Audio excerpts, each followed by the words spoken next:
আর এবার যে খবরে নজর রাখবো, মানিক ভট্টাচার্যের পুত্র সৌভিক ভট্টাচার্য তিনি জামিন পেলেন শর্ত সাপেক্ষে তার জামিন মঞ্জুর করা হলো এবং যে অভিযোগ ছিল সেই অভিযোগের ভিত্তিতে তিনি জেলবন্দি ছিলেন এবং যেটা জানা যাচ্ছে সেপ্টেম্বর মাস নাগাদ তিনি যে জামিনের আবেদন করেন সেই জামিন নামঞ্জুর হয় এবং এখনো পর্যন্ত যেটা জানা যাচ্ছে যে শর্ত সাপেক্ষে এবার তার জামিন মঞ্জুর করা হয়েছে।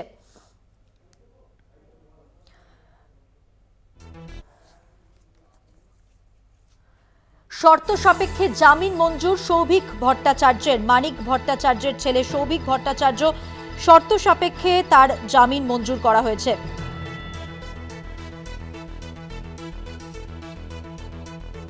একাধিক বিস্ফোরক অভিযোগ ছিল তার বিরুদ্ধে, ইডি এই অভিযোগ করেছিল এবং তিনি জেলবন্দি ছিলেন এবং শেষ পর্যন্ত শর্ত সাপেক্ষে নিয়োগ দুর্নীতি মামলায় জামিন মঞ্জুর সৌভিক ভট্টাচার্যের।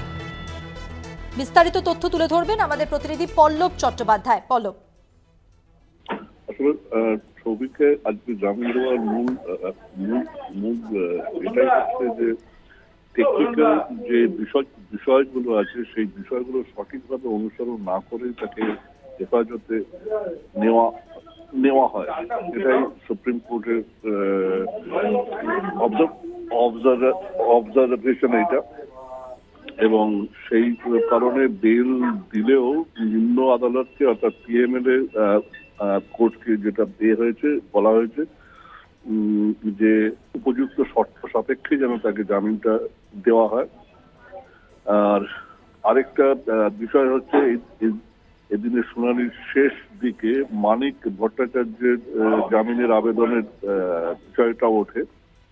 তো ডিভিশন বেঞ্চ জানিয়েছে যে 2 সপ্তাহ পরে ওই আবেদনটিও শোনা হবে।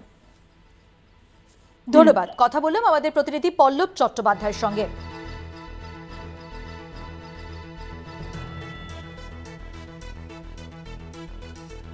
শর্ত সাপেক্ষে মানিক ভট্টাচার্যের পুত্র সৌভিক ভট্টাচার্যের জামিন মঞ্জুর করা হয়েছে নিয়োগ দুর্নীতি মামলায়।